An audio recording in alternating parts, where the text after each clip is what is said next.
Իսրայելը ունի շատ մեծ գործակալական ցանց Իրանի ներսում, չի բացառում, որ օրինակ այդ բռնի գործողությունները, այդ անկարգությունները, հիմնականում կարող է նաև ուղղորդված լինեն այդ ուրեմն արտաքին ուժերի կողմից։ Նպատակը այն է, որպեսզի մղեն, հատկապես հաշվի առնելով Դոնալդ Թրամփի հայտարարությունը, որ եթե Իրանի իշխանությունները անհամաչափ ուժ կիրառեն, ապա Միացյալ Նահանգները օգնելու է աջակցել ցուցարարներին։ Դա ինչպես հասկանալ, այսինքն ինչպիսի միջամտություն է ակնարկում Միացյալ Նահանգները։ Դե այս պահին կարծես սպառնալիքի տեսքով է, ես չեմ կարծում, որ Իրանում կա հստակ սցենար, Միացյալ Նահանգներում կա հստակ սցենար, եթե Իրանում այդ այսինքն բողոքի ցույցերը ու դե բաժիշ գործողությունները այսպես լայն ծավալ ստանան, ինչպես են իրեն գործելու։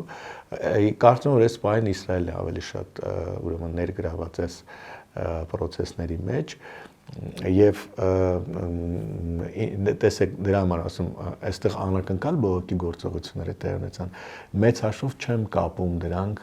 Նեթանյահու-Թրամփ հանդիպման հետ,